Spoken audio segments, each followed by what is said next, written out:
Fala, meu sétimo ano, tudo bem com vocês? Mais uma semana, estamos aí para mais um conteúdo.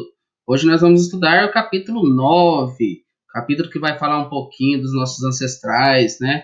Os povos indígenas do Brasil. Muitos acreditam que foram os portugueses, né? A primeira chegada do homem no Brasil, né, foram os portugueses. Mas muitos se esquecem que os índios já estavam aqui. Mas por que índios, né? Lembra lá das aulas de história que falam que os portugueses acreditavam que tinham chegado à Índia, né? E o que eles encontraram? Encontraram diversos povos aqui, né? E lhe atribuíram o nome de índios. Então, por isso que ficou conhecido como os índios. E o que acontece? A gente sabe que quando os portugueses chegaram aqui, tinham cerca de 3 milhões, alguns livros traz 5 milhões, outros mais um de vocês trabalham com 3 milhões. Em média, 3 milhões de indígenas no Brasil. E a gente sabe que, se a gente for analisar os dados atuais, não chega a 800 mil. Então, tudo isso foi um processo, foi um genocídio que ocorreu com nossos índios, né? Então vamos acompanhar ali no mapa, que o professor vai dar uma explicadinha sobre o que aconteceu com as terras indígenas e com os povos indígenas existentes no Brasil. O mapa, gente, ele deixa bem explícito que como eram as áreas indígenas de 1500 até os dias atuais e seus remanescentes. Então vamos observar aqui a legenda, ó. Povos remanescentes indígenas. Tupi-Guarani, então, toda essa área aqui, ó, era ocupada por tupis-guaranis. Nós temos o G, que está aqui nessa área aqui, né, que são etnias indígenas, né, as tribos indígenas, e assim sucessivamente. Arequê, Caribá, Cariri. Essas eram as terras ocupadas por esses indígenas em 1500. Esses pontinhos em vermelho que a gente observa aqui no mapa são os remanescentes. Então, depois da chegada dos portugueses até os dias atuais, aonde a gente consegue encontrar alguns indígenas ainda, onde os indígenas eles estão ali agrupados. Então, analisem aqui como que diminuiu a questão das áreas indígenas, né? Hoje a gente sabe que desde a criação da FUNAI, que é o órgão responsável por proteger os índios, regulamentar os índios do Brasil, né? O que acontece? Eles ficaram com pequenas áreas demarcadas, ainda as disputas de terras, ainda mesmo dessas terras remanescentes, ainda é muito grande, porque ainda há muita ganância, muito interesse de grandes empresários, grandes proprietários, grandes fazendeiros em ocupar essas terras, né?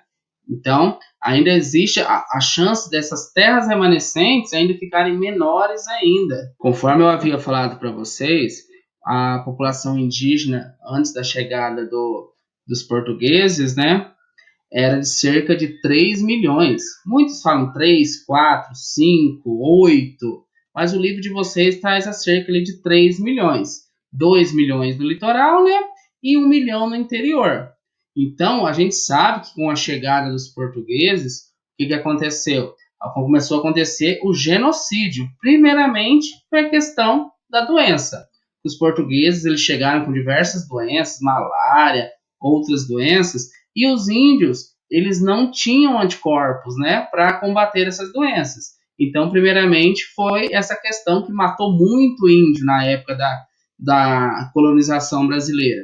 As outras questões foi questão de armamento mesmo, brigas e questão de genocídio mesmo. Só para a gente reforçar um pouquinho, genocídio, ó, refere-se ao extermínio de um grupo étnico ou religioso, de uma cultura ou civilização, e aplica-se ao massacre de grande número de pessoas identificado como um povo ou uma população. Aqui no caso que nós estamos falando dos indígenas. Então vamos analisar aqui a questão da população indígena de 1500 até 2010, que é o que a tabela traz.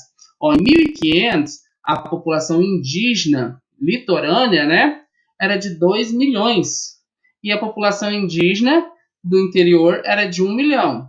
Com o passar do tempo, com o genocídio, ó, até a gente chegar aqui ó, em 1940, de 2 milhões já caiu para 20 mil. e de 1 milhão já caiu para 180 mil, né?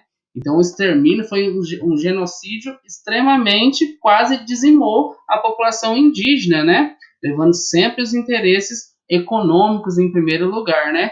E a gente pegar aqui como dado de 2010, a população indígena litorânea era de 272 mil e a população indígena do interior de 545 mil. Então, a população indígena que não morreu, elas se viram obrigadas a ir para o interior, mais precisamente ali para a região amazônica, onde se concentra a maior população indígena atualmente. Para falar um pouquinho dos índios atualmente, é importante a gente destacar o seguinte, que somente cerca de 400 mil índios vivem no Brasil hoje.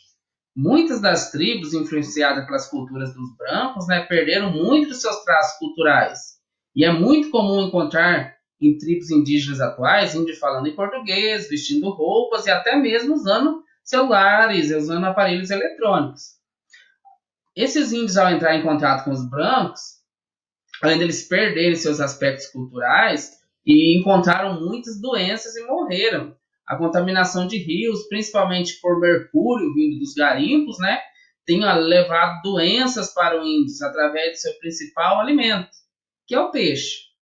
Algumas tribos isoladas conseguiram ficar longe da influência branca e até conseguiram manter totalmente intacta sua cultura, mas infelizmente essas tribos são muito poucas. A maior parte dessas tribos estão localizadas na região amazônica. Muitos povos indígenas têm se mantido graças à criação, nos últimos anos, das reservas indígenas, né? Nessas áreas ficam longe do presente de pessoas, os homens brancos, que pretendem explorar suas riquezas e a natureza. Para vocês, gente, a FUNAI ela é um órgão responsável por realizar a demarcação das terras indígenas no Brasil e por garantir a sua proteção após essa demarcação, e bem como administrar os bens e o patrimônio indígena. Cabe à FUNAI realizar estudos para identificação e delimitação dessas áreas, que possam vir a construir novas terras indígenas.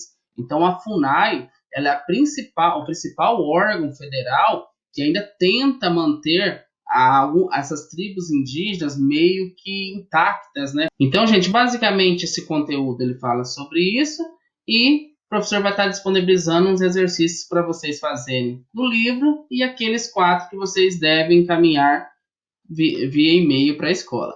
Um forte abraço a todos e até mais.